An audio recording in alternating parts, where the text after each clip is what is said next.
You mentioned the metaphors in the book. So why did you name the book Squeezing Lemons?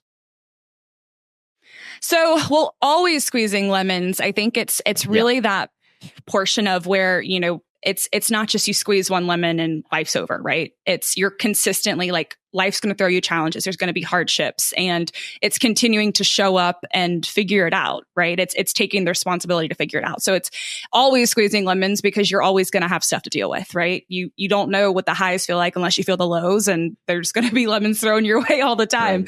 Right. So it's consistently, being able to do that and show up for yourself. I've said for years that most people don't get what they want because they don't know what they want, right? And I think that's something that I think that's where you were, and you had to figure that out. Oh, for sure. And so, and I know you talk about this in the book too, but I mean, if you're talking to someone or if you want to share, the path, right? How should someone go about answering those key questions of like, who am I? What do I want? What do I want to become? Well, I think, and also this is something that I weave into my book as well, a practice where things started really to evolve for me and where I started to really be able to get deep and intentional with those questions was when I started journaling. And it's such a simple, practical tool, and you hear it a lot, and it seems like there's no way. Because I was reluctant to it. I was like, there's absolutely no way this is going to work. Why would writing my thoughts down, why would a 25-year-old with a pretty much overdue diary be something that would help me get any further?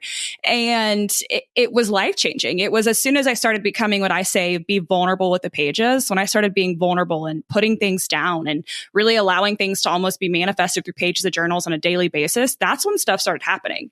When I started writing down, I wanted to write a book. I wanted to own my own house. I wanted to do all these things. I had no money. I was just figuring out my life.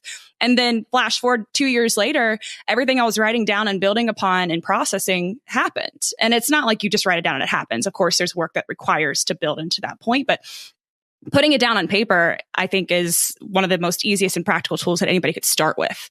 And it is also, it's even coming back to the whole point of my one sentence liner that describes my book. It's taking responsibility to define your success, right? You have to ask yourself those hard questions. Like a lot of us sometimes don't really want to, we think we want to know those questions, but we don't want to dig deep enough to find the answers to them. So we have to be, really honest with ourselves, because sometimes the things that we want, we're scared to want because it's against society's approval. We're fearful of what our friends are going to think. We're fearful of trying it. We're fearful of failing. There's a lot of, and that fear is woven into the stories that I share in my book too, and kind of how to overcome that and creating certainty and trust in yourself.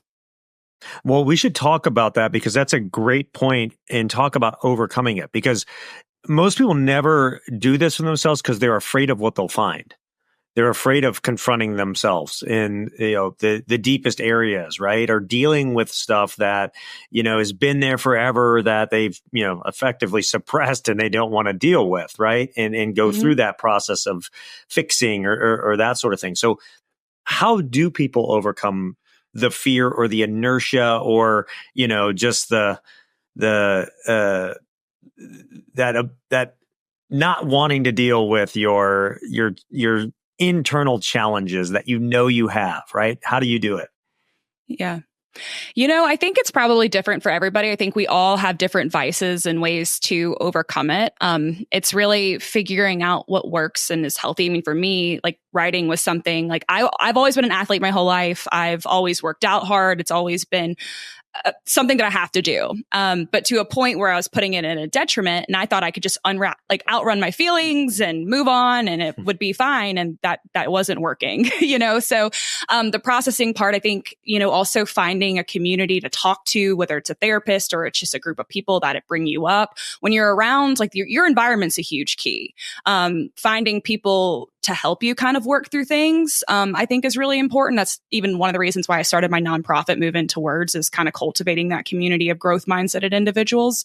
So I think when you're around people like that, and if you want success, if whatever that looks like for you, you've got to be around people that want the same, that want to grow as well, right? If you're kind of in that complacent point, it's going to be hard to deep dive and pull that stuff out of you. If you're around people that just like to be, like, as I say, complacent and coasting and staying in the norm, why would you want to even how would you even necessarily know that you need to pull that out of yourself? So I think one, it's, finding what works for you to be able to work through that, but then also surrounding yourself with the right people to, bring you up. I mean, mentors are important, but even just being around the right group of people.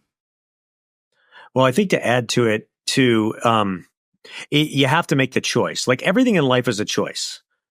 And I don't think people really understand that. Like every action you do and everything, it's a choice.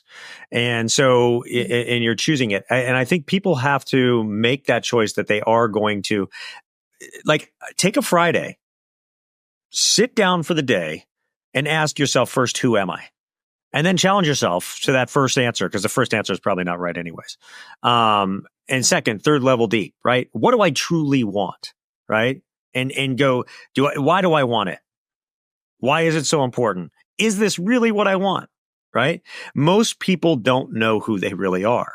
Right? And then you have to ask, once you get all that set, you got to ask yourself, like, okay, then, once I know that, right? What are the values that I live by? What are the core values that are me? Right? And then who can I become because of that? And it's an exercise that most people don't do.